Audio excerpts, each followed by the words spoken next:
You know that feeling, right?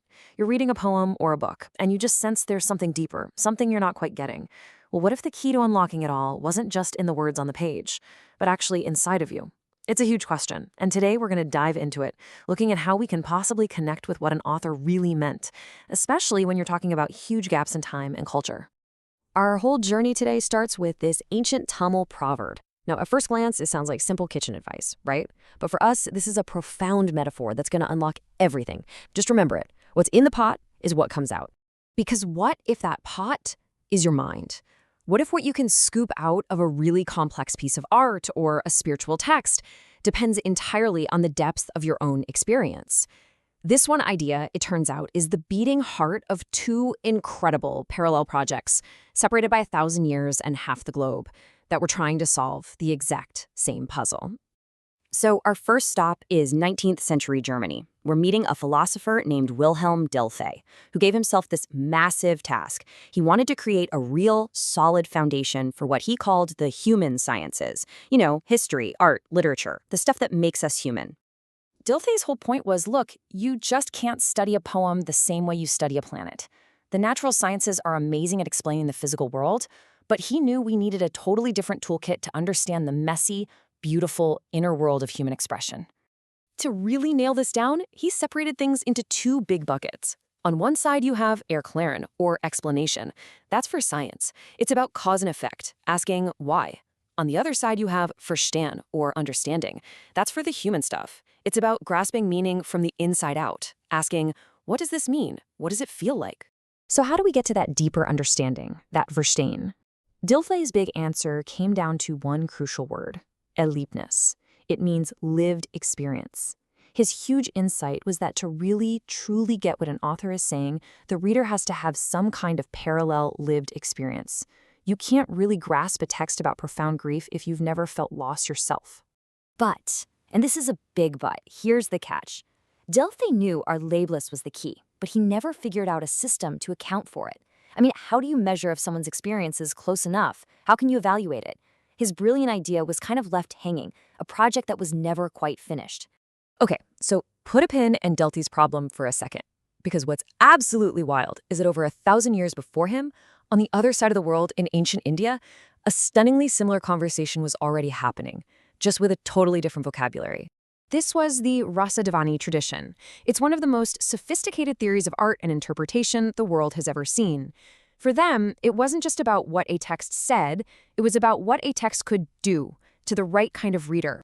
See, these thinkers saw meaning in layers. First, there's the literal meaning, what the words say. That's Vachyartha. Then you have the implied, metaphorical meaning, Lakshyartha. But the deepest, most powerful layer was called Vyangyartha, the resonated meaning. And get this, it's not something you figure out with your brain. It's an experience that echoes in the heart of a prepared person. So who is this prepared person?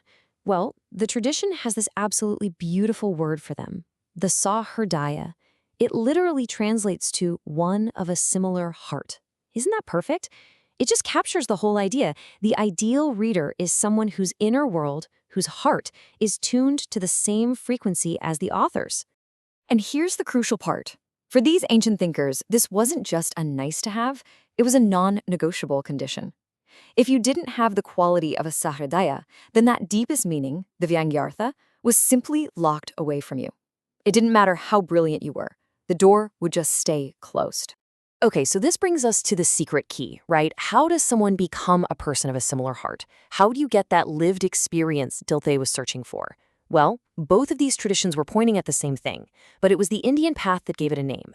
The great 10th century philosopher Abhinavagupta gave us this perfect metaphor. He said, the heart of a Sahrdaya is like a mirror, but it's a mirror that's been polished over and over through dedicated practice. Think about it. A dusty, dirty mirror can't give you a clear reflection. In the same way, an unprepared mind can't reflect the deep state of an author. And that lifelong process of polishing the mirror, it has a name, samskara. It's the deep, internal shaping of your own consciousness through sustained, dedicated practice. Could be spiritual practice, contemplative practice, or even just deep, devoted practice with art itself. It's not something you're born with, it's something you build. So, you see it now, right? This is where our two paths crash into each other. Dilthey's lived experience and the Rasadavani school's similar heart, they're just different words for the exact same truth. The reader's own inner work, their samskara, isn't just a nice bonus. It is an absolute requirement for the deepest kind of understanding. For centuries, these two incredible insights, the Western and the Eastern, were just running on parallel tracks, never intersecting. Until now. And that's where this modern framework from Sabah VK comes into play. It's called Hermeneutics of Parallelism, or HOP. That's H-O-P. So look at how HOP builds this amazing bridge. It takes Dilthey's insight about lived experience, and it fuses it with the Rasadvani tradition's requirement for a resonant reader. But here's the key. Where Dilthey had no way to measure this stuff, and where Rasadvani just assumed it was a prerequisite, HOP gives us something called epistemic distance. It's a way to actually measure and declare that experiential gap between a researcher and an author, making these ideas truly universal.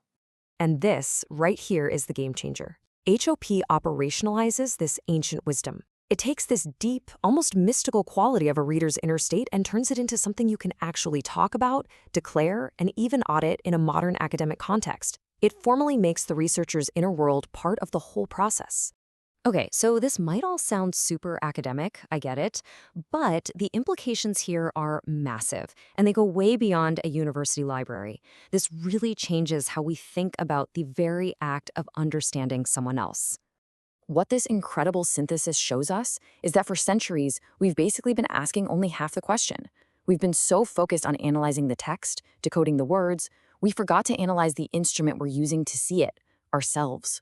True understanding isn't just a clever puzzle to be solved. Which leads us to a completely new way of looking at things. Maybe when we approach a really profound work of art or a deep spiritual text, the first question we ask shouldn't be the one we always jump to. But instead, am I prepared to hear it? Is the pot of my own consciousness ready for what's being offered? Have I done the work to polish the mirror? The answer to that question, well, it changes everything. This incredible synthesis, this bridge between ancient Eastern wisdom and modern Western thought, is the groundbreaking work of Sabah VK and the framework of Hermeneutics of Parallelism, or HOP. And it leaves us with this one powerful idea to chew on. Maybe the real journey to understanding the world is the journey of preparing ourselves to truly see it in the first place.